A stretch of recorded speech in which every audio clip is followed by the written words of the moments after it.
Boleh. Alhamdulillah. Assalamualaikum warahmatullahi wabarakatuh. Alhamdulillah nahmaduhu wa nasta'inuhu wa nastaghfiruh. Wa na'udzu billahi min syururi anfusina min sayyiati a'malina. May yahdihillahu fala mudilla lahu wa may yudlil fala hadiyalah. Asyhadu an la ilaha illallah wahdahu la syarika lahu wa asyhadu anna Muhammadan abduhu wa rasuluh. Allahumma salli wa sallim ala sayyidil mursalin wa ala alihi wa sahbihi ajma'in, amma ba'd. Rabbana taqabbal minna innaka antas sami'ul alim, walhamdulillaka ya rabbal alamin. Syukur kepada Allah Subhanahu wa taala kerana kali ini kita boleh lagi untuk kita sambung kuliah kita yang telah lalu, yang telah kita tinggalkan, di bawah tajuk Nawaqid al-Wudu, ya. Jadi kuliah kita berkenaan dengan ilmu fiqh Islam ini, kita dah sampai kepada bab yang seterusnya setelah beberapa bab yang telah kita pelajari, dan kita kongsikan bersama-sama. Kali ini kita nak sambunglah bab yang lepas. Itulah bab Nawaqid al-Wudu. Itulah perkara yang membatalkan wudu, ya.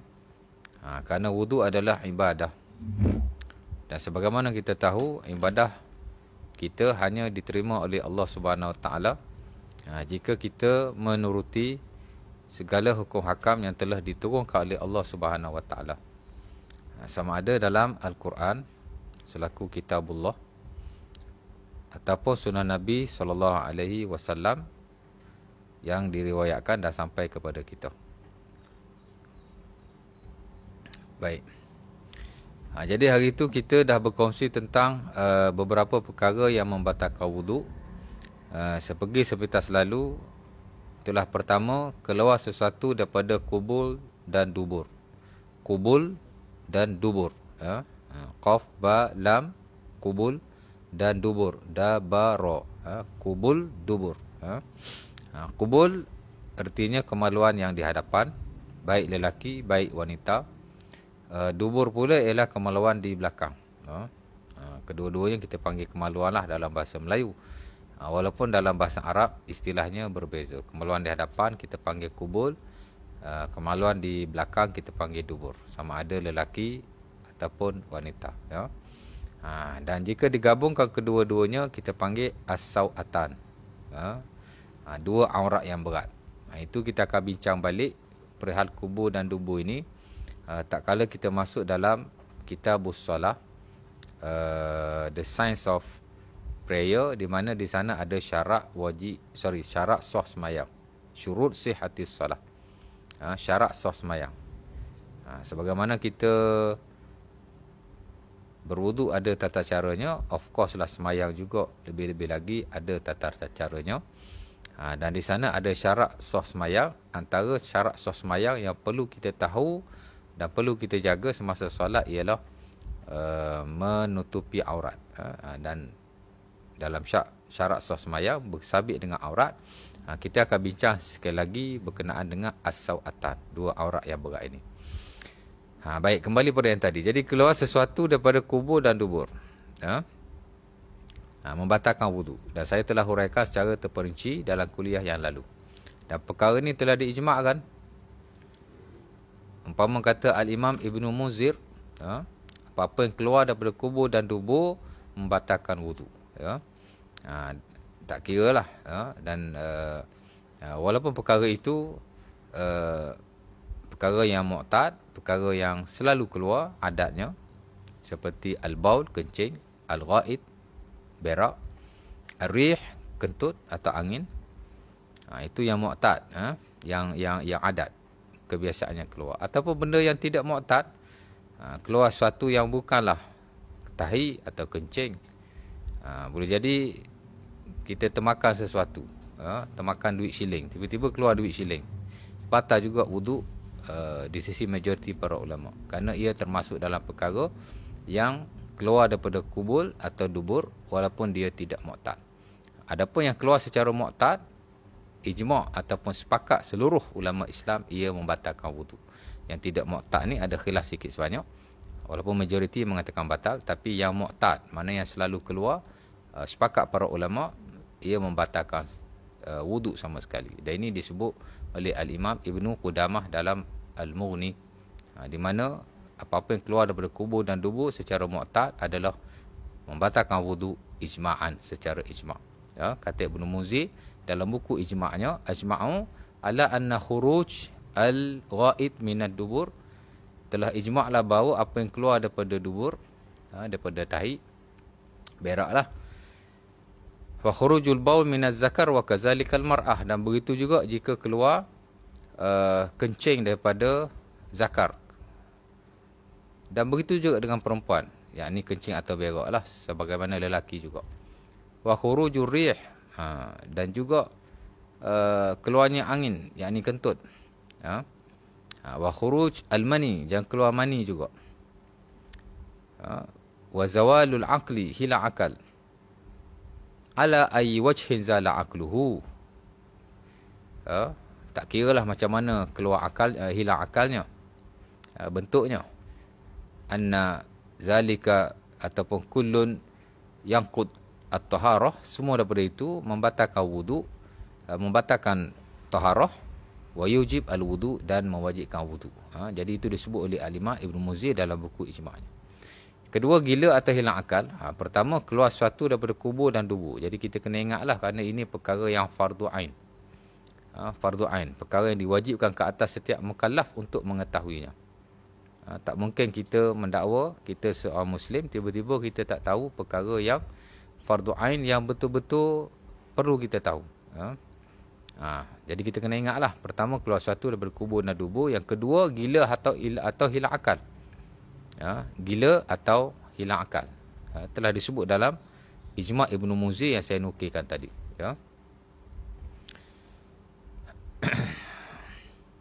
Kemudian tidur, juga membatalkan wuduk di sisi majoriti, walaupun ada khilaf sikit sebanyak. Bersabit dengan tidur secara tetap papan punggung ataupun tidur secara bersandar. Saya dah baca hadis-hadisnya. Hadis Anas bin Malik yang diriwayatkan oleh Sahih Bukhari dan Muslim, hadis Ibnu Abbas dan selainnya. Ada juga tidur al-mustaghraq, an-naumul mustaghraq, mana tidur yang betul-betul tidur. Ada juga yang disebut sebagai tidur al-mutlaq, an-naum al-mutlaq, mana semata-mata tidur. Jadi macam-macam pendapat ulama. Ada yang kata tidur tetap papan punggung tak batal, tidur selain itu batal. Ada kata yang tidur semata-mata tidur batal. Terutama tidur yang mustaghrib, mana betul-betul tidur lah. Dan tak dinafikan, sebahagian ulama juga berpendapat tidur tidak membatalkan wuduk sama sekali. Dan ada pendapat ulama yang mengatakan tidur ni tak membatalkan, melainkan jika kita sangka kita telah terbatal wuduk. Bila kita tidur, kita kata, aku tidur tadi rasa macam terkentut, batal lah. Kerana di sisi sebahagian mereka, tidur an-naumu la yanqudul wudu, wa innama huwa mazan naqid al-wudu. Dia ni hanya perkara mazan, mana dia boleh membawa kepada batal wuduk, tapi dia bukanlah perkara yang batal wuduk secara mutlak. Tapi majoriti kata as long as kita tidur yang sebenar-benar tidur, yang disebut sebagai tidur al-mustaghriq, tidur yang betul-betul tidur, walau dalam keadaan mana sekalipun dia membatalkan wuduk. Dan itulah pendapat yang terpilih lah dalam buku-buku fiqh as-sunnah, di atas hadis-hadis yang ada, especially hadis yang diriwayatkan dalam Sunan Abi Dawud daripada Ali bin Abi Talib. Kata Rasulullah SAW, buka usah an-naum faman nama falyatawadda. Yang menutupi dubur kita ialah ketika kita sedar. Bila kita tidur, maka terbukalah tutupan dubur kita.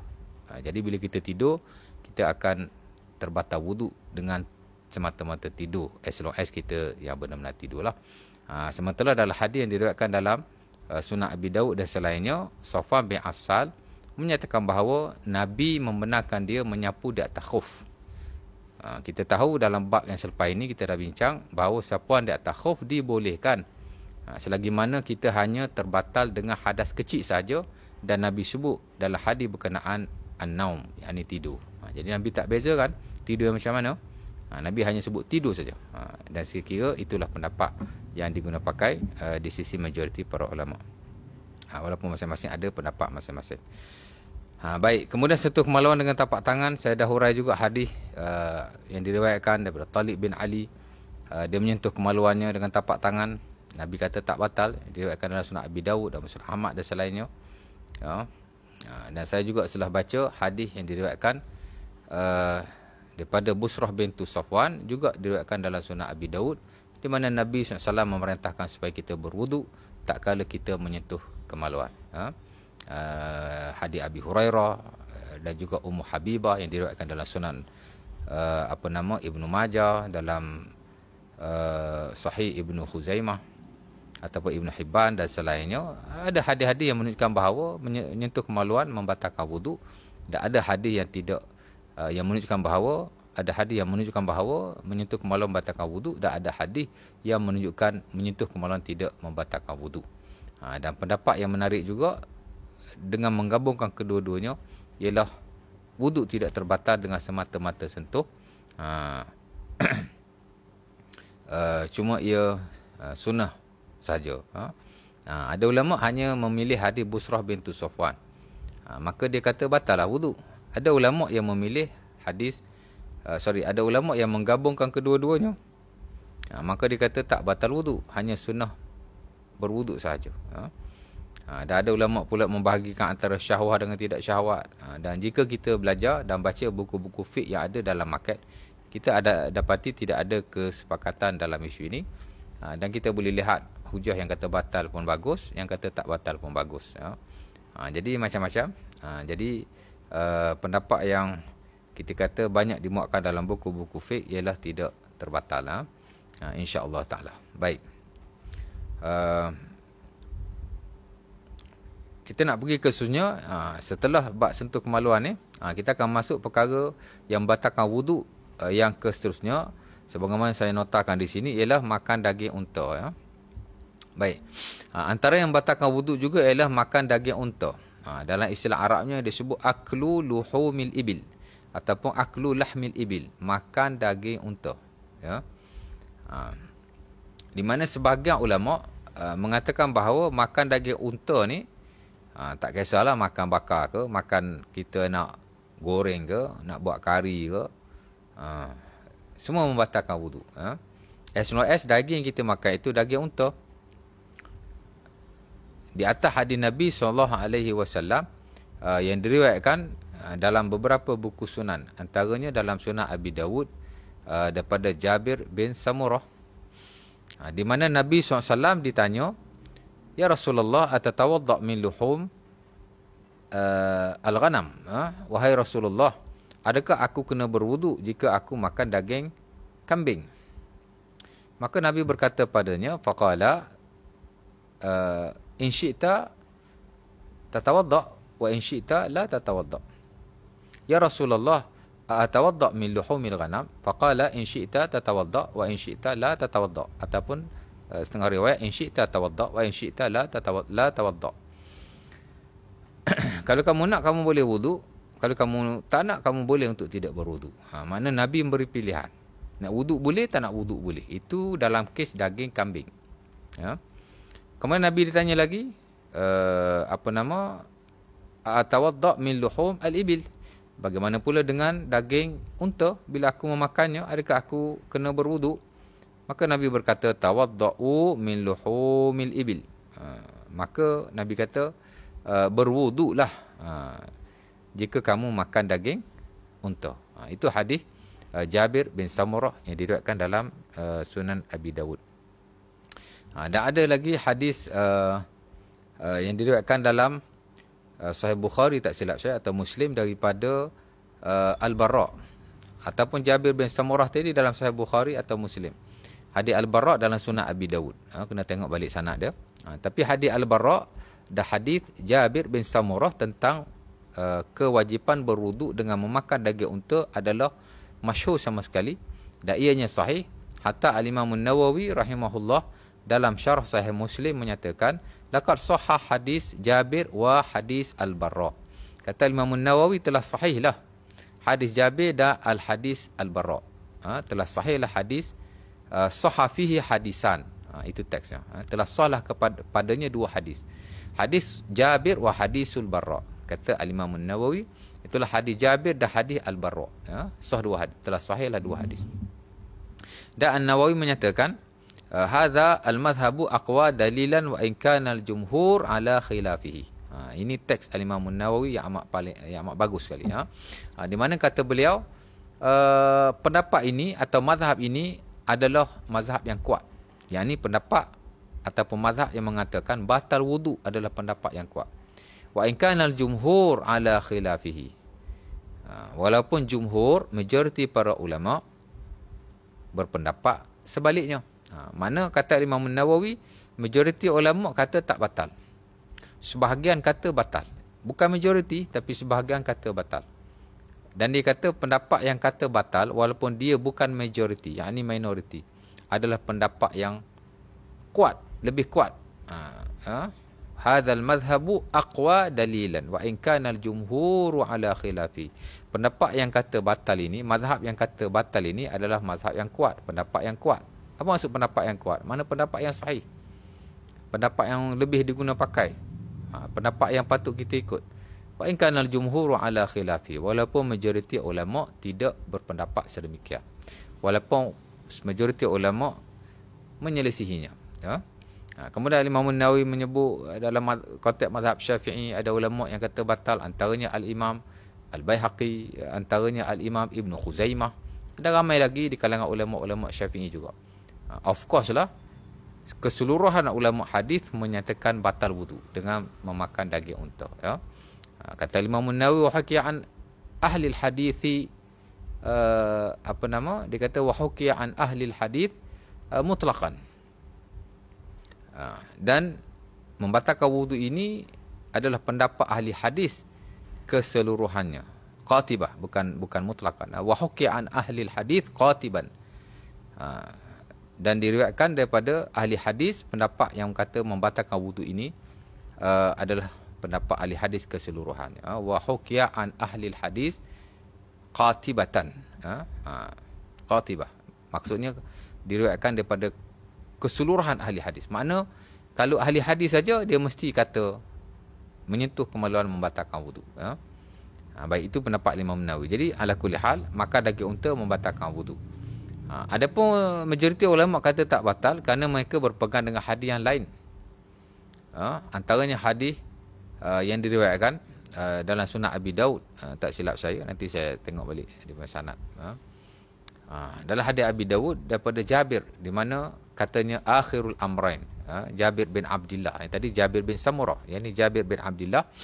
Katanya akhirul amrain an Rasulillah tarkul wudu mimma masatin nar. Kata Jabir, perintah terakhir Rasulullah akhirul amrain min Rasulillah tarkul wudu mimma masatin nar.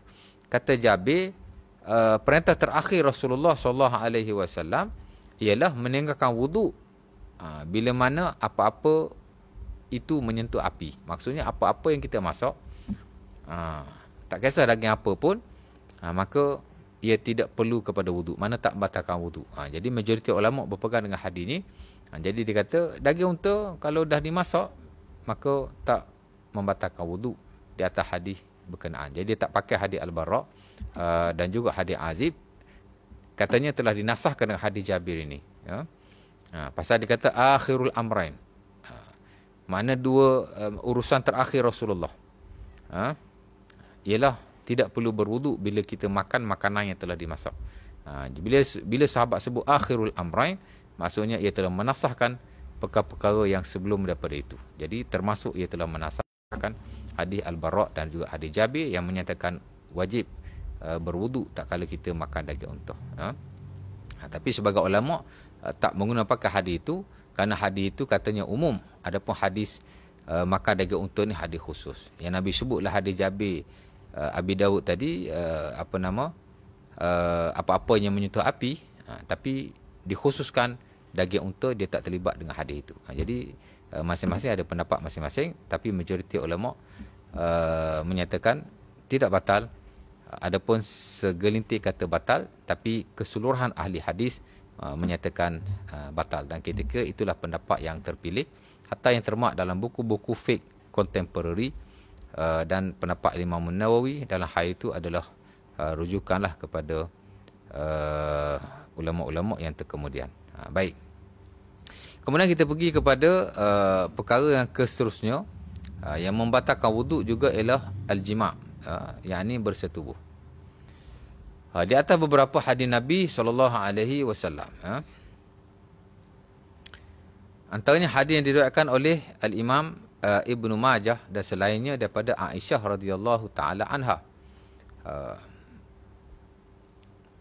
Begitu juga hadis yang diriwayatkan dalam Sahih Bukhari Muslim pada Abi Hurairah, di mana kata Nabi SAW, idza massal khitanul khitana, atau setengah riwayat idza jawazal khitanul khitana faqad wajabal wudu.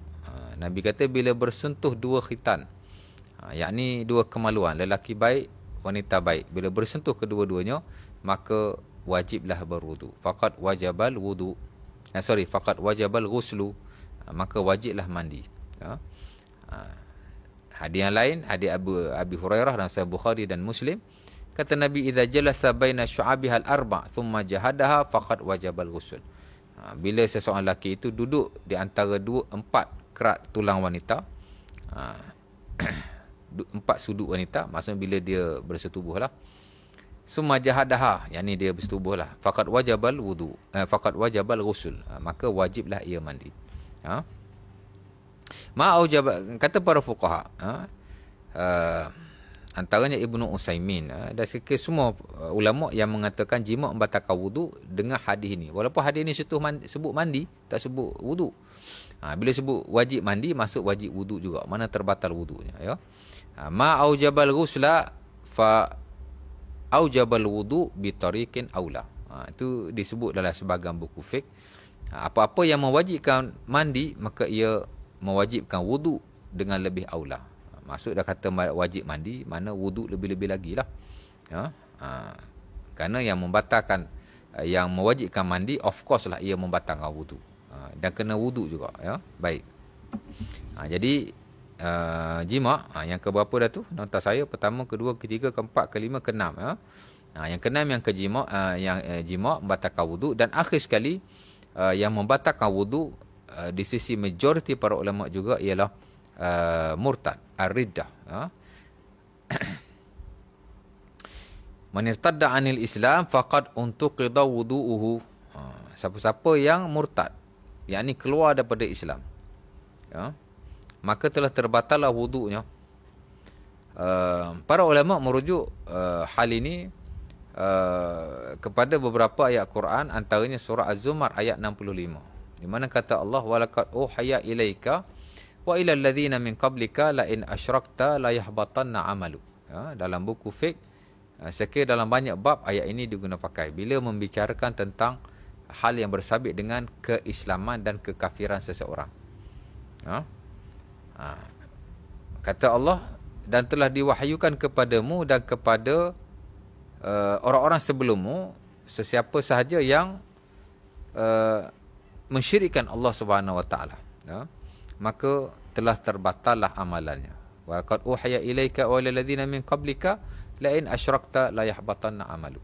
Telah diwahyukan kepada kamu dan orang-orang sebelum kamu, siapa yang mensyirikkan Allah, yakni kufur, keluar daripada Islam, murtad, maka telah terbatallah amalannya. Wudu termasuk dalam amalan, maka terbatallah juga. Sebab itu majoriti para ulama melihat bahawa siapa yang murtad, maka terbatallah wudunya. Sebenarnya bukan wudu saja, mana-mana ibadah yang dilakukannya semua terbatal. Tapi dalam konteks ni wudu lah. Jadi siapa-siapa yang ada wudu, jika dia murtad, maka terbatallah wudunya. Kalau dia masuk Islam balik, dia kena ambil wudu balik. Wudu yang dia ada sewaktu dia tak murtad, bila dia murtad, dia masuk Islam balik, sudah tidak terpakai lagi. Kerana bila dia murtad, keluar daripada Islam, syirik, kufur dan seumpamanya, maka keseluruhan peribadatan yang kepada Allah Subhanahu Wa Taala telah terbatal sama sekali, ya, termasuklah wudu lah konteks ini. Baik. Jadi kita dah bincang beberapa perkara penting yang bersabit dengan perkara yang membatalkan wudu. Dan sekiranya ada beberapa perkara yang lain yang sebenarnya diperselisihkan oleh para ulama. Tapi dalam nota ini saya milih pendapat yang banyak dinukilkan dalam buku-buku fiqh as-sunnah, termasuk juga dalam fiqh-fiqh yang terdahulu yang agak rojeh, yang agak kuat berbanding pendapat yang lain. Walaupun dalam isu ni khilaf sebenarnya. Saya kata di bawah sambungan tu disebutkan sentuh wanita bukan mahram tidak membatalkan wudu jika tidak dengan syahwah. Ini dalam hal ehwal lamsu al-mar'ah ataupun masul mar'ah, menyentuh wanita. Of course lah wanita yang bukan mahram. Walaupun ada juga segelintir ulama, termasuk dalam mazhab Syafi'i, ada juga ulama besar yang kata asal sentuh wanita saja. Saya tak ingat nama ulama tu, tapi disebut oleh al-Imam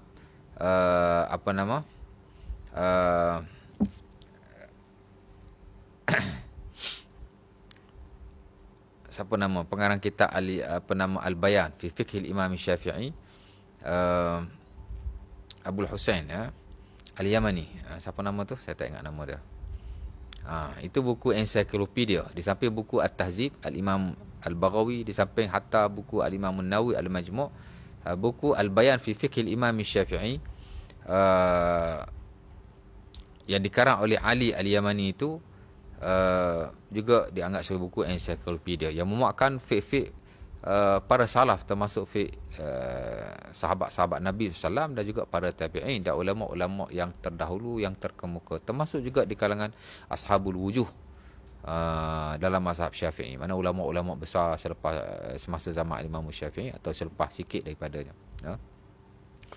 Dia juga menyebut bahawa ada ulama Syafi'i yang berpandangan asal menyentuh wanita sahaja tidak membatalkan wudu, kerana ayat Quran tidak membezakan mahram atau tidak mahram. Jadi kata batal. Allah Ta'ala sebut dalam Quran, au lamastumun nisa, ataupun bila mana kamu menyentuh wanita-wanita. Jadi kata sentuh wanita tak sebut mahram ke tidak mahram ke, syahwat tidak syahwat. Ala itlaq al-ayah ala itlaqiha. Ayat ni mutlak. Jadi dia kata asal sentuh saja membatalkan wudu. Adapun sebahagian besar ulama yang lain, terutama ulama-ulama mazhab Syafi'i lah, hatta distandarkan dalam mazhab Syafi'i, menyentuh wanita yang bukan mahram, sama ada secara sengaja, sama ada secara tidak sengaja. Mana sentuh ni sentuh dengan kulit sama kulit lah, sentuh yang tidak berlapik, maka ia membatalkan wudu. Mereka mengatakan jika menyentuh bukan mahram kerana ia dikaitkan dengan syahwah, Allah Ta'ala kata aula mastumun nisa, bila kamu menyentuh wanita-wanita membatalkan wudu, artinya menyentuh wanita dengan sebab ada syahwah. Dan mereka kata ada syahwah ni of course lah orang-orang yang ataupun wanita-wanita yang bukan mahram. Kerana yang mahram dia tak timbul isu sentuh sebab dia tidak ada syahwat. Sama macam bab aurat lah. Aurat mahram dengan bukan mahram of course lah berbeza. Jadi dikata sama.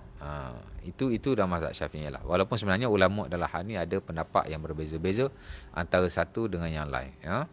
Ada ulama yang kata batal, ada ulama yang kata tidak batal. Ada ulama kata batal jika dengan syahwah.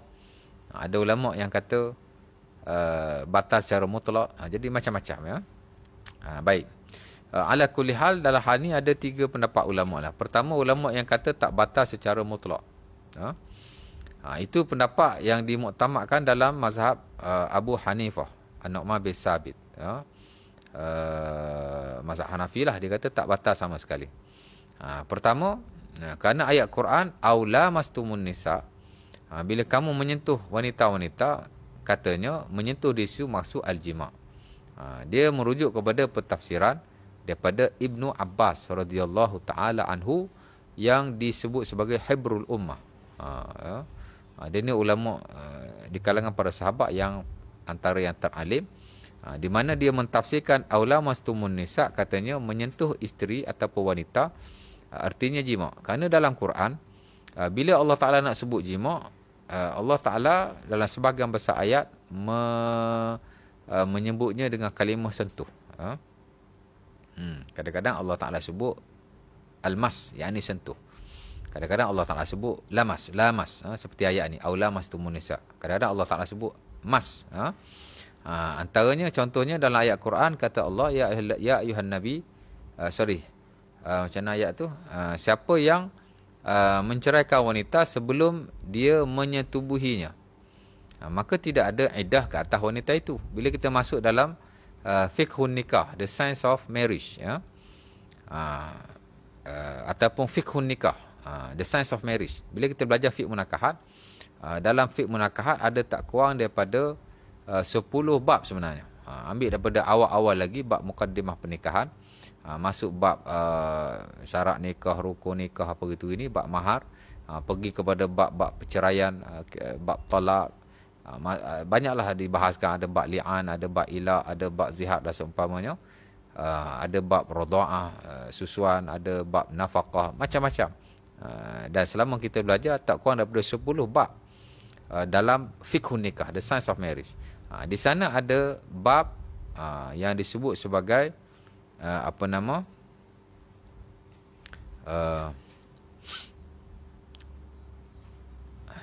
cakap siapa tadi, lupa lah.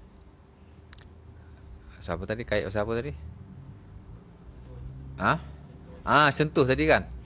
Di sana dalam bab dalam kitab pernikahan, fiqhun nikah, ada banyak bab. Salah satu ialah babul iddah, bab iddah wanita yang diceraikan atau yang kematian suaminya. Iddah wanita ni ada beberapa iddah.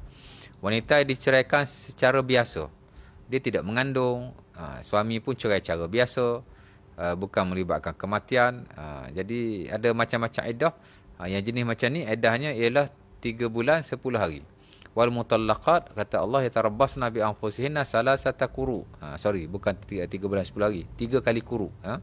Ini 3 kali haid atau 3 kali suci. Wanita yang diceraikan secara biasa, maknanya diceraikan bukan dalam keadaan dia mengandung, diceraikan bukan kerana kematian suami dan seumpamanya. Yang ni cerai biasa ni salasata quru. Wal mutallaqat yatarabbasna bi anfusihinna salasata quru. Allah Taala kata orang yang diceraikan seumpama ini, dia kena tunggu 3 kali quru, 3 kali haid atau 3 kali nifas. Itu perbahasan yang lain lah, sama ada makna quru ni haid ke nifas. Haid ke ataupun suci. Kemudian ada pula wanita yang iddah dia ketika dia bersalin. Wa ulatil ahmal ajaluhunna ayyatna hamlahunna. Kata Allah, orang yang mengandung habis iddahnya tak kala ia melahirkan anaknya. Jadi siapa diceraikan bila dia mengandung, lepas dia diceraikan dia beranak, maka habislah iddahnya, walaupun 1 hari.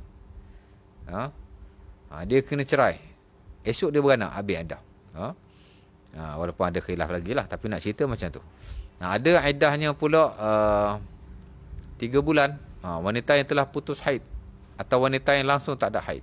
Mungkin boleh jadi orang yang tak balik, dia kahwin kemudian diceraikan, tak ada haid kan, 3 bulan. Allah Ta'ala kata wallati, macam mana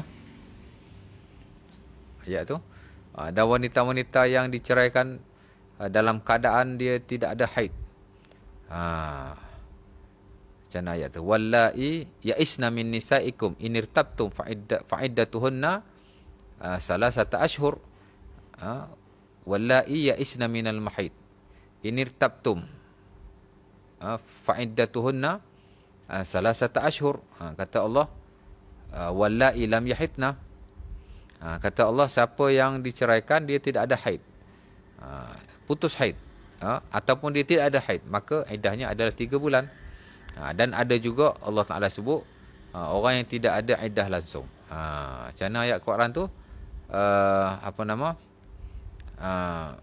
ya ayyuhallazina amanu idza talaqtumun nisa min qabli an tamassuhunna fama lakum alaihinna min iddatin ta'taddunaha. Itu ayatnya. Saya tengok surah apa. Kata Allah, wahai orang-orang yang beriman, bila kamu menceraikan isteri-isterimu dalam keadaan kamu belum lagi menyentuhnya. Itu poin saya. Saya nak sebut bahawa maka tidak ada iddah, kata Allah, untuk kamu ke atas wanita atau isteri yang kamu ceraikan tadi. Min qabli an tamassuhunna, kata Allah. Kata Allah, wahai orang yang beriman, bila kamu menceraikan isteri-isterimu sebelum kamu menyentuhnya, min qabli an tamassuhunna, apa yang sentuh di situ? Jima' lah. Kan? Jadi Allah Ta'ala ada lagi ayat-ayat yang lain yang mana bila Allah Ta'ala sebut sentuh ni maksud jima'. Dan itulah yang dipilih oleh Ibnu Abbas dan sebagian ulama di kalangan sahabat dan tabi'in yang lain. Jadi Abu Hanifah melihat bahawa sentuh dalam ayat ini bukanlah jima', tapi bukanlah sentuh biasa, tapi ia adalah jima', ya. Sementara ada banyak hadis-hadis yang lain yang menunjukkan bahawa Nabi menyentuh isterinya dan Nabi tidak berwudu. Antaranya hadis Abi Daud yang diriwayatkan daripada Aisyah sendiri radhiyallahu taala anha, di mana katanya qabbalan Nabi ba'da nisaihi thumma kharaja ila salah wa lam yatawadda. Nabi SAW telah mencium sebahagian isterinya, kemudian dia pergi semayang dan dia tidak berwudu. Hadis Aisyah riwayat Abi Daud. Maksudnya kata dia Nabi cium isteri dia, kemudian Nabi semayang tanpa berwudu. Jadi hadis ini menunjukkan bahawa tidak membatalkan wudu. Kalau cium tak batal, sentuh lebih-lebih lagi lah. Kerana of course lah bila dia cium tersentuh antara kulit si suami dengan kulit si isteri, ya. Ada lagi hadis yang lain antara dalam Sahih Bukhari atau Muslim daripada Aisyah juga, di mana Nabi SAW semayang, kerana Nabi yusalli, Nabi SAW semayang dan wa ana mu'tarid baina yadayhi i'tirad al-janazah. Aku duduk di hadapannya seumpama melentang. Aku duduk di hadapannya cara melentang seumpama melentangnya seorang jenazah. Maknanya Nabi tengah semayang, Aisyah tidur di hadapan Nabi cara melentang. Fa iza sajada ghamazani faqabattu rijlayya wa idza qama basattuha. Ya. Kata Aisyah, Nabi SAW bila nak sujud dia menyentuh kakiku, ya. Dan bila dia bangun aku akan meluruskan kembali kakiku. Bila Nabi nak sujud dia menyentuh kakiku. Fa idza sajada ghamazani faqabattu rijlayya. Bila Nabi nak sujud dia menyentuh kakiku dan aku membengkokkan kakiku pasal Nabi nak sujud. Dan bila Nabi bangun fa idza qama basattuha. Dan bila Nabi bangun aku akan meluruskannya. Idza sajada ghamazani faqabattu rijlayya fa idza qama basattuhuma. Bila Nabi bangun aku akan meluruskan kembali kedua kakiku, ya. Jadi secara zahirnya Nabi menyentuh kaki Aisyah radhiyallahu taala anha tak kala nak sujud. Jadi tak batal. Dan mungkin lagi ada hadis-hadis yang lain. Jadi yang standard dalam mazhab Hanafi kata tak batal sama sekali, dengan menggabungkan pentafsiran Ibnu Abbas dalam ayat Quran yang telah saya baca dan juga hadis-hadis yang ada di mana menunjukkan bahawa Nabi SAW menyentuh isterinya dan dia tidak, baginda tidak berwudu, ya. Itu pendapat yang pertama. Yang kedua kata batal dengan syahwah, ya. Ini ada juga sebagian ulama kata sentuh kalau dengan syahwat batal. Tapi kalau tidak dengan syahwat tidak batal. Dia membeza-bezakan antara syahwat dan tidak syahwat. Dan of course lah ada juga ulama yang mengatakan bahawa semata-mata sentuh membatalkan wudu. Dan itu yang kita tahu, itulah standard dalam mazhab Syafi'i. Sentuh saja batal wudu. Kerana ayat Quran aulamastumun nisa ditafsirkan di atas zahirnya. Dan juga merujuk kepada pentafsiran sebagian sahabat yang lain. Di mana sentuh di sini adalah semata-mata sentuh. Aulamastumun nisa semata-mata sentuh, ya. Jika kamu sentuh wanita. Kata Imam Syafi'i aulamastumun nisa ai masastumun nisa. Mana sentuhlah, bukan jima', ya. Dan beliau merujuk kepada pendapat ulama-ulama yang lain jugalah di kalangan para sahabat dan tabi'in.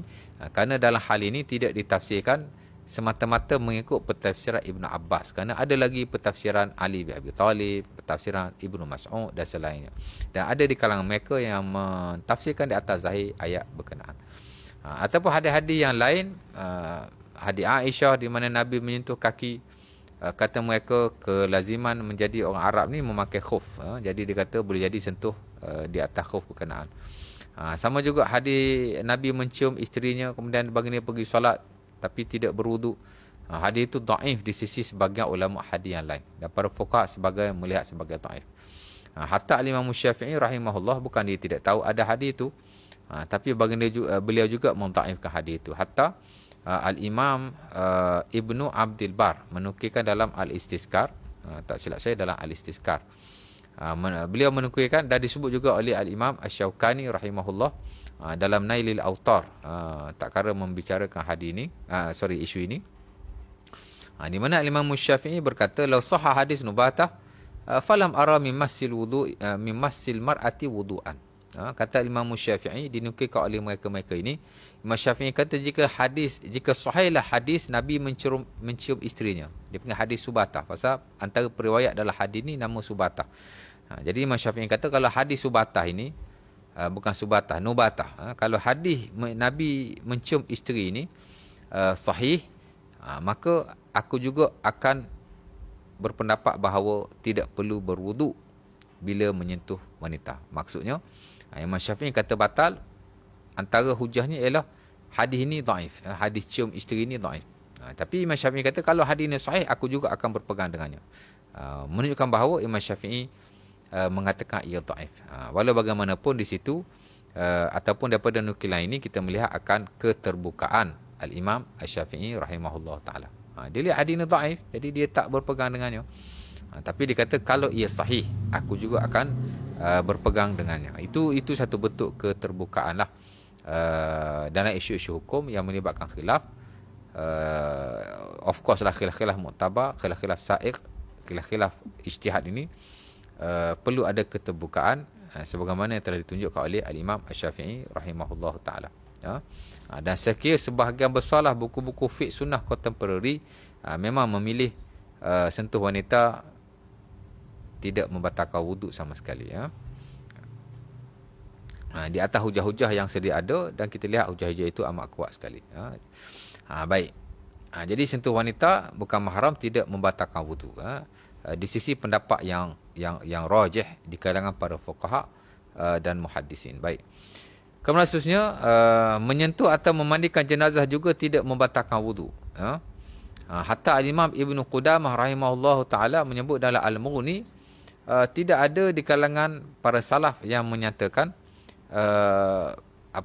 wajib berwuduk tak kala menyentuh atau memandikan jenazah. Walaupun selepas itu ada pendapat-pendapat yang dinukilkan sedemikian oleh sebahagian para fuqaha, tapi dikata tidak ada tidak ada di kalangan mereka yang mewajibkan. Sementara ada hadis yang diriwayatkan dalam Sunan Al-Baihaqi dan selainnya daripada Ibnu Abbas, di mana kata Nabi SAW, laisa alaikum ghuslun idza wasaltum mayyitakum fa inna mayyitakum laisa binajis fa hasbukum an taghsilu aydiyakum atau kama qala. Kata Rasulullah SAW, hadis ini riwayat Al-Baihaqi oleh Ibnu Abbas, dan ada lagi hadis-hadis yang lain. Saya baca satu saja yang menunjukkan bahawa di sisi majoriti memang menyentuh atau memandikan jenazah tidak membatalkan wuduk sama sekali. Baik. Kata Nabi, siapa yang memandikan atau menyentuh jenazah, dia tidak membatalkan wuduk. Mana tak perlu berwuduk. Kerana jenazah atau mayat kamu bukanlah najis, Nabi kata. Memadai untuk kamu membasuh tanganmu. Itu pun kalau kita nak. Jadi kalau kita dah mandikan jenazah, ada menyentuh jenazah, kalau nak basuh tangan saja. Tapi tidak disyaratkan untuk kita berwuduk, kerana ia tidak membatalkan sama sekali. Jadi tidak ada masalah. Dan ia tidak membatalkan wuduk. Sementara jenazah orang yang mati ni sebenarnya seumpama orang yang hidup. Sebagaimana kita sentuh orang yang hidup, macam itulah kita suruh sentuh orang yang mati, kata Imam Ibn Qudamah. Masu al-mayyit ashbah bimasil hayy. Menyentuh orang yang mati sama sahaja seumpama menyentuh orang yang hidup. Kita sentuh orang yang hidup kena wuduk tak? Tak kena wuduk. Maka tak kena wuduk juga kalau kita menyentuh orang yang mati. Sementara dia kata, laqad sabata wujubul wudu' bi asy-syar'i ataupun min asy-syar'i, laqad sabata wujubul wudu' min asy-syar'i. Telah datanglah kewajipan berwuduk dengan syarak. Maksudnya yang kata kena wajib wuduk ni mesti ada nas yang betul-betul kuat dan boleh digunakan pakai. Falam ya'ti nassun fi zalik, dan tidak ada nas yang boleh digunakan pakai dalam hal ini. Maksudnya dia kata tak wajib lah, ataupun tidak membatalkan wuduk dengan menyentuh jenazah. Walaupun ada pendapat-pendapat tertentu, mungkin ada hadis-hadis tertentu, tapi yang paling sahih tidak ada nas yang betul-betul boleh dipegang, mana tak diwajibkan. Baik, kemudian menyentuh kemaluan anak kecil tidak membatalkan wuduk. Ni hak tadi ni tertinggal. Menyentuh kemaluan anak kecil tidak membatalkan wuduk. Ini di sisi sebahagian para ulama lah, ya. Kerana mereka membezakan antara kemaluan orang dewasa dan kemaluan anak-anak kecil. Jadi kita tak nafi yang standard dalam mazhab Syafi'i, asal menyentuh kemaluan saja membatalkan wuduk. Tak kira lah kemaluan orang dewasa atau kemaluan anak-anak, kanak-kanak. Kemaluan sendiri atau kemaluan orang lain. Kemaluan yang ada pada badan atau kemaluan yang terputus. As long as dia kemaluan, membatalkan wuduk.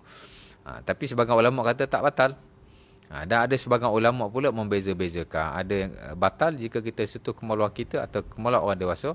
Adapun kanak-kanak, sekalipun kita melihat menyentuh kemaluan membatalkan wuduk, tapi kalau sentuh anak-anak ni, dia kata ia tidak membatalkan wuduk sama sekali.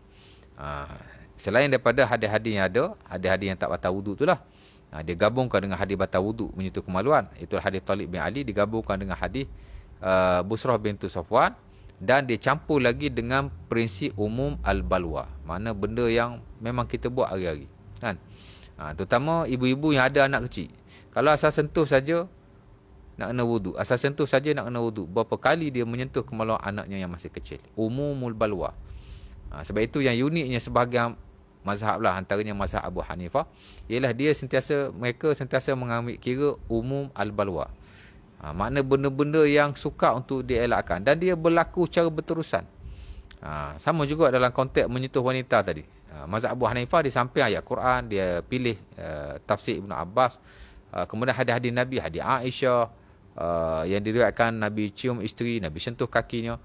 Dia juga mencampurkan dengan prinsip umum al-balwa. Benda yang susah nak dielakkan dalam keadaan ia berlaku secara berterusan. Nabi kahwin 13 tahun. Takkanlah tak ada satu hadis yang Nabi suruh kita berwuduk dengan menyentuh wanita. Jadi nak kata ayat Quran tu saja tidak memadai. Ya. Sementara kita duduk dengan isteri kita ni setiap hari. Bagi orang yang berkahwin, mungkin sebahagian besar masanya bersama isterinya. Takkanlah tak sentuh. Jadi dia termasuk dalam umumul balwa. Sebab tu dia kata pendapat yang tak batal itu lebih baik. Dan sebab itu ia dipilih oleh majoriti ulama-ulama yang contemporary. Ya. Jadi samalah konteks ni pun. Kemaluan anak kecil ni satu umum al-balwa. Sementara hadis menyentuh kemaluan ni macam-macam. Pendapat ulama pun macam-macam. Jadi kalau ada anak kecil, termasuk pula di bawah prinsip umum al-balwa, maka dia kata tak membatalkan wuduk. Jadi orang yang ada anak kecil, berapa kali kita nak basuh berak anak kita, nak basuh kucing anak kita, jika membatalkan wuduk, maka ia menyusahkan. Dalam hal keadaan menyentuh kemaluan ni bukanlah ijma', masih terlibat dalam khilaf. Jadi dia kata tak batal wuduk lah, ya. Dan sekali itu pendapat yang amat bersesuaian sekali bagi orang-orang yang ada anak-anak kecil untuk diuruskan. Mana kalau sentuh kemaluan mereka, tidak perlu berwuduk sama sekali. Tapi kalau boleh wuduk, tidak ada masalah. InsyaAllah ta'ala. Jadi kita dah habis dah, ya. Bab perkara-perkara membatalkan wuduk. Dan kita nak pergi ujung sekali. Akhirlah dalam bab wuduk ni, ialah perkara-perkara yang dilarang ke atas orang yang tidak berwuduk. Dalam mana-mana buku fiqh,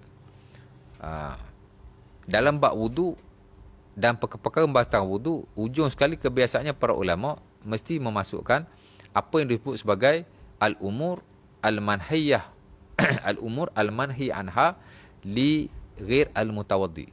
Perkara-perkara yang dilarang ke atas orang yang tidak berwuduk. Ataupun dalam sebahagian buku fiqh menyatakan alladhi yahrum ala al-muhdis al-asghar. Perkara yang diharamkan atau dilarang ke atas orang-orang yang berhadas kecil.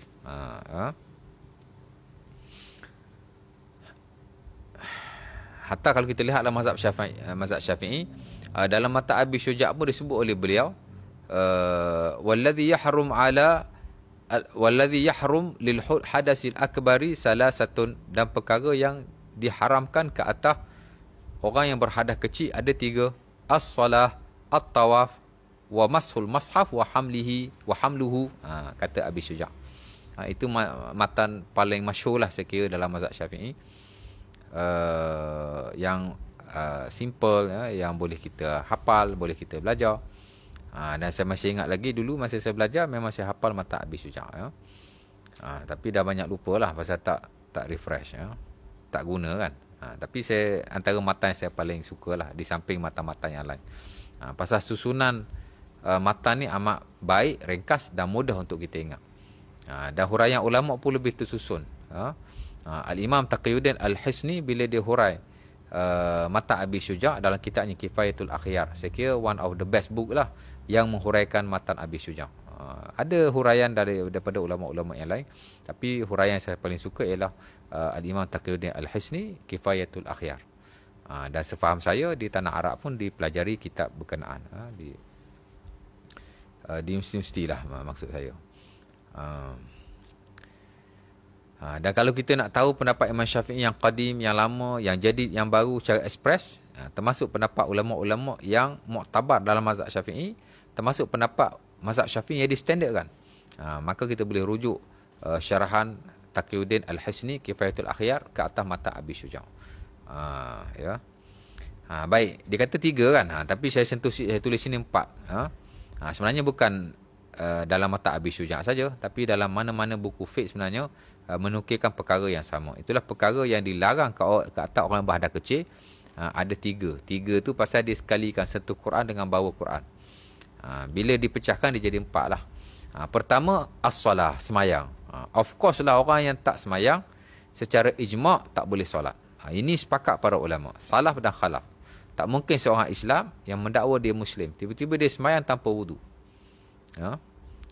Dan bagi orang yang kata semayang tak perlu wudu, sebenarnya ulama kata mereka ni terkeluar daripada Islam. Murtadlah, kafir, pasal dia telah menafikan kewajipan bersuci untuk solat, sedangkan ia telah diijma'kan. Kata Imam Ibn Muzi, ajma'u anna salah la tuzi illa bitaharah liman yajidu sabila ilaiha. Itu kata Ibn Muzi dalam Kitabul Ijma'. Kitab Ijma' Ibn Muzi ni antara kitab ijma' yang paling bagus dan paling masyhur dalam market. Ada lagi kitab-kitab ijma' ulama' yang lain. Tapi Ibn Muzi antara ijma' yang amat dirujuk oleh para ulama' dulu dan sekarang. Termasuk Al-Imam An-Nawawi juga dalam Al-Muqaddimah. Dalam Muqaddimah Majmu' Al-Majmu' Syarh Al-Muhazzab, beliau memuji ijma' yang dinukilkan oleh Al-Imam Ibn Muzi. Hatta kata beliau, dia sendiri pun, Imam Nawawi suka merujuk ijma' Ibn Muzi berbanding ijma' yang lain. Termasuk ijma' yang dinukilkan oleh ulama-ulama Syafi'i. Kerana kata An-Nawawi, Ibn Muzi ni al-qudwah fi hadzal fan. Dia ni contoh, model, ikutan dalam ilmu ini, yakni ilmu ijma'. Jadi kalau ijma' dinukilkan oleh Ibn Muzi, dia ijma' yang tepatlah insya-Allah taala. Baik. Jadi semayang as-salah, kata Ibn Muzi, telah ijma' lah, mana tak boleh kita menyelisihinya. Bahawa semayang tak boleh tanpa taharah bagi orang yang mampu untuk melakukannya. Nampak? Jadi semayang wajib kita bersuci, sama ada wudu atau mandi wajib. Bagi orang yang mampu lah, kalau tak mampu nak macam mana? Kan? Yang kita sebut ada orang tak mampu wudu, boleh jadi dia tayamum. Ataupun tak mampu mandi wajib, boleh dia tayamum. Tapi kalau kedua-duanya tak mampu, dia boleh semayang tanpa wudu. Itu lain. Itu kita panggil ashabul azar, mana orang yang ada keuzuran. Tapi dalam konteks biasa, orang yang nak solat wajib berwudu dan tak boleh menafikan kewajipan itu. Menafikan kufur, murtad, keluar daripada Islam. As-salah. Pasal apa? Pasal ayat Quran dah jelas. Hatta masa kita belajar bab wudu dulu pun, kita baca surah Al-Maidah ayat 6 tu, Allah Ta'ala kata, ya ayyuhallazina amanu idza qumtum ilas salah, wahai orang yang beriman, bila kamu berdiri untuk semayang, maka Allah Ta'ala ajar cara wudu dalam Quran. Jadi menafikan wudu untuk semayang, menafikan Quran kufur lah. Ayat yang jelas umpama ini, kan? Jadi semayang, sementara banyak hadis yang Nabi sebut, la salata illa bituhur, la yakbalu salata, hadis Bukhari Muslim daripada Abi Hurairah, la yaqbalullahu salata ahadikum iza ahdasa hatta yatawadda. Kata Nabi, Allah Taala tak terima semayang seseorang yang berhadas melainkan setelah dia berwudu. Hadis itu saya pernah baca peringkat awal-awal perkara yang membatalkan wudu tu, kentut tu kan. Dan bila sahabat dengar macam tu, dia tanya Abu Hurairah, wa mal hadas ya Abu Hurairah? Apa yang dimaksudkan hadas wahai Abu Hurairah? Abu Hurairah kata durak au fusa. Durak ni kentut yang kuat, kentut yang ada bunyi, kentut yang busuk, kentut yang berat lah. Durak ni dia panggil kentut yang berat. Fusak kentut yang ringan. Jadi kentut tak bunyi, kentut tak ada bau, kentut yang sedikit. Jadi Allah Ta'ala tak terima, kata Abu Hurairah. Hadis Ibnu Umar antaranya juga dalam Sahih Bukhari dan Muslim. La tuqbalu salatun bi ghairi tuhur, kata Rasulullah SAW. Tidak diterima semayang tanpa bersuci. Dan ada lagi hadis-hadis yang lain. Jadi confirm lah, nak semayang mesti ada wudu. Baik, kemudian at-tawaf. Tawaf pun sama. Diwajibkan berwudu oleh majoriti para ulama. Pasal apa saya kata majoriti? Pasal tidak keseluruhan mereka mengatakan wajib berwudu. Ya. Ada ulama kata nak tawaf tak wajib berwudu, tapi disunahkan sahaja. Pasal tidak ada perintah yang jelas daripada Rasulullah sallallahu alaihi wasallam. Antara hadis yang digunakan pakai dalam hal ini, yang paling masyhur ialah hadis yang diriwayatkan dalam Musnad Al-Hakim, dalam Sunan Al-Baihaqi, dalam Sunan At-Tirmizi pun ada, daripada Ibnu Abbas, daripada Aisyah, di mana kata Nabi, as-salat at-tawafu bil baiti salatun illa anna Allah abaha fihi al-kalam. Fihi al-kalam. Kata Rasulullah, tawaf ni adalah solat. Melainkan Allah Ta'ala, kecuali Allah Ta'ala mengharuskan bercakap padanya. Innallaha at-tawafu bil baiti salatun illa anna Allah abaha fiha al-kalam. Nabi kata semayang, tawaf ni semayang.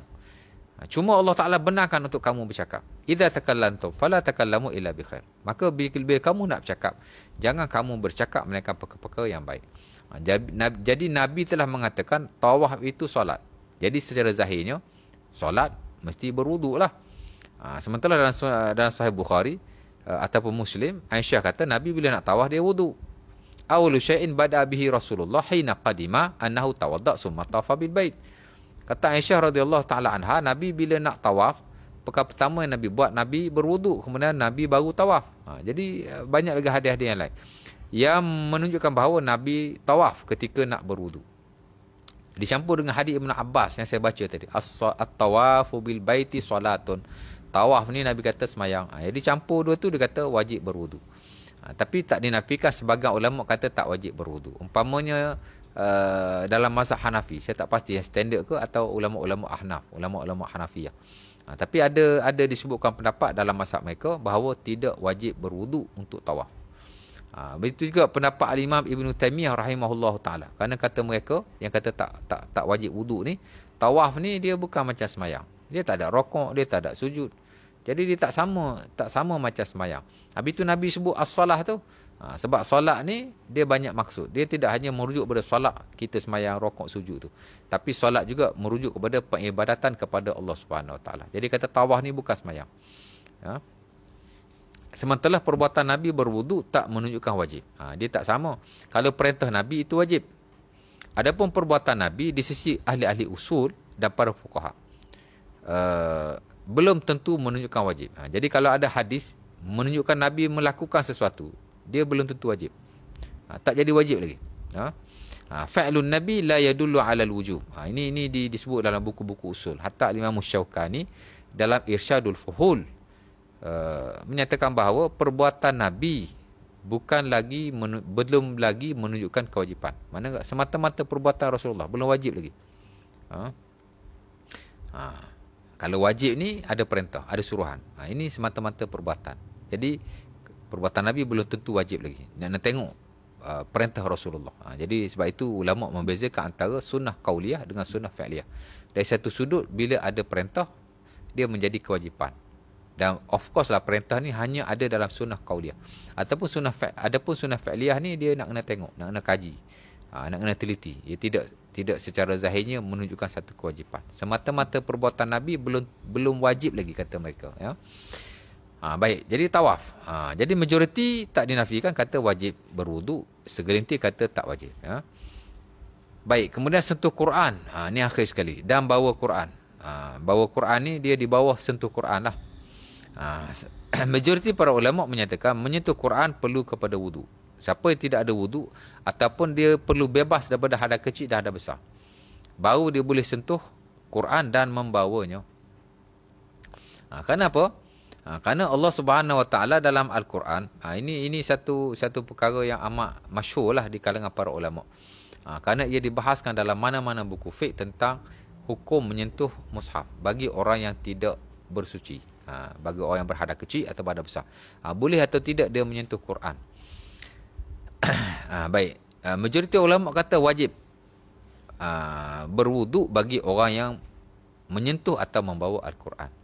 Maksudnya kalau tidak ada wuduk ataupun kalau dia berhadas kecil atau berhadas besar sekalipun, haram baginya, dilarang ke atasnya untuk menyentuh atau membawa Quran.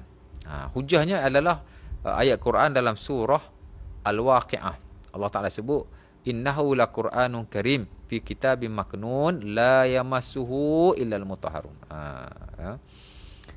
Surah Al-Waqi'ah ayat 76, ayat 77, 78, 79.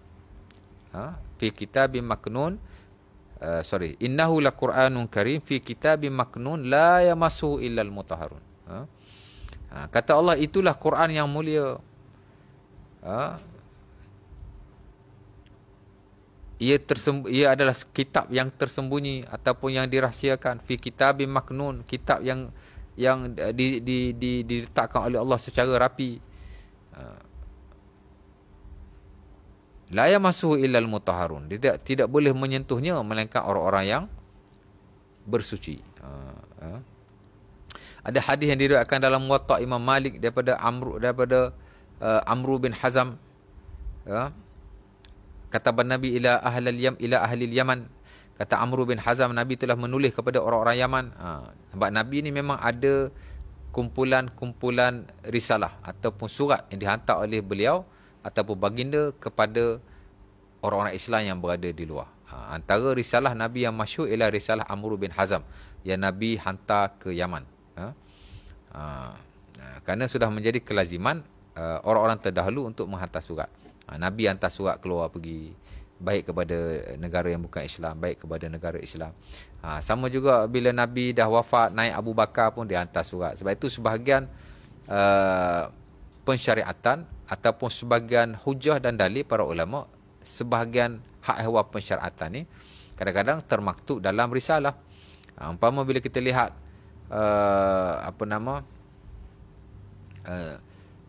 bila kita contohnya dalam bab zakat pun ada kita guna surat dalam kita membicarakan antaranya bab zakat ni, zakat unta, zakat lembu dipanggil zakat al-an'am, zakat haiwan-haiwan ternakan. Selain daripada hadis Nabi yang marfu' yang diriwayatkan tentang Nabi sebut zakat unta ni berapa, zakat kambing berapa, zakat lembu berapa. Ada juga hadis ataupun ada juga dalil daripada surat. Antaranya surat yang Abu Bakar As-Siddiq juga hantar ke Yaman, yang diriwayatkan oleh Anas bin Malik. Surat Abu Bakar menyatakan zakat unta macam ni, zakat kambing macam ni, zakat lembu macam ni, zakat unta, zakat kambing, disebut dalam surat Abu Bakar As-Siddiq kepada ahli Yaman. Sama juga adalah dari beberapa kes yang lain. Jadi surat ni satu benda yang diguna pakai dan diterima lah. Jadi surat antara dihantar oleh Nabi ke orang Yaman daripada Amru bin Hazam ini yang diriwayatkan dalam Muwatta Imam Malik ialah Nabi kata la yamassul Quran illa tahir. Tidak boleh menyentuh Quran melainkan orang yang tahir. Tahir ni makna suci. Jadi secara zahirnya suci ni of course lah suci daripada hadas kecil, suci daripada hadas besar. Jadi menggabungkan ayat Quran berkenaan tidak boleh menyentuh dan menggabungkan hadis ni, maka dia kata wajib berwuduk untuk menyentuh dan membawa Al-Quran. Hatta Al-Imam Ibnu Abdul Bar dalam Al-Istidkar dia kata hampir keseluruhan para ulama berpendapat sedemikian. Kata dia ajma' man taduru alaihimul fatwa fi jami'il asar fi jami'il amsar. Dia kata telah ijma' lah orang-orang yang mengeluarkan fatwa di seluruh negara Islam. Anna al-Quran la yamassuhu illa annahu la yamassul Quran illa tahiran illa tahirun.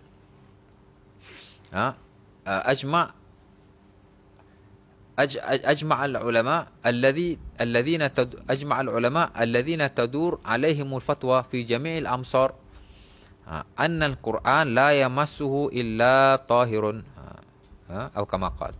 Lebih kurang macam itulah kata Imam Ibnu Abdul Bar. Telah sepakatlah ulama yang memberi fatwa di seluruh negara Islam bahawa tidak boleh menyentuh Quran melainkan orang tu mesti bersuci daripada hadas kecil dan hadas besar. Dan kata Al-Imam Ibn Qudamah juga sama, la na'rifu fi zalika mukhalifan illa Dawud Az-Zahiri. Katanya tidak ada khilaf dalam isu ini, melainkan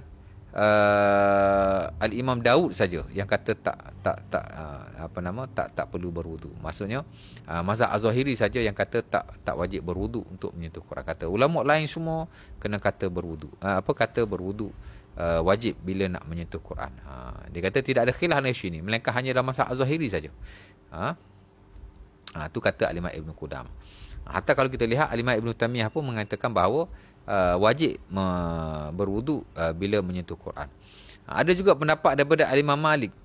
Imam Malik pun sama, nak sentuh Quran wajib berwudu. Tapi beliau memberi rukhsah, memberi keringanan kepada orang-orang yang mengajar Al-Quran, orang-orang yang menghafal Al-Quran, orang belajar Al-Quran, ataupun anak-anak yang masih kecil untuk tidak berwudu bila mana menyentuh Quran. Merujuk kepada prinsip umumul balwa tadilah. Jadi dia kata orang yang belajar Quran, orang yang mengajar Quran, anak-anak kecil diberi kelonggaran untuk tidak berwudu. Kerana menyusahkan. Jadi kita lihat rukhsah di situ bagus juga untuk sebahagian orang. Kalau kita mengajar Al-Quran, asal batas saja nak ambil wudu, asal batas saja nak ambil wudu, mungkin tergendala lah kelas kita. Jadi dia melihat ada sudut itu. Tapi saya tak nafikan, hampir keseluruhan para ulama menyatakan menyentuh Quran wajib berwudu. Tapi kita tak nafi juga dalam mazhab Az-Zahiri menyentuh Al-Quran tidak wajib. Kenapa? Pertama dia kata ayat Quran yang dimaksudkan itu bukan merujuk kepada orang-orang Islam, tapi merujuk kepada malaikat yang berada di langit. Pasal Allah Taala kata innahu laqur'anun karim fi kitabim maknun la yamassu illal mutahharun. Dia tak merujuk kepada Quran yang ada pada kita, tapi dia merujuk secara zahir nas ini kepada Al-Quran yang berada di Lauh Mahfuz, di mana dia tidak disentuh melainkan oleh malaikat-malaikat yang suci. Dan kita lihat itu pentafsiran yang bagus juga. Sama juga katanya hadis yang diriwayatkan oleh Amr bin Hazam dalam risalah Rasulullah SAW. Dia kata itu adalah risalah dan dia tidak termasuk dalam kelompok hadis-hadis yang boleh diguna pakai, kerana ia risalah. Sementara perkataan tahir yang disebut oleh Rasulullah SAW boleh memberi maksud yang banyak. Dia dianggap sebagai al-lafzul mushtarak, mana satu lafaz yang boleh memberi arti yang luas. Orang Islam disebut juga tahir. Orang Islam disebut juga tahir, orang yang suci, yang suci akidahnya.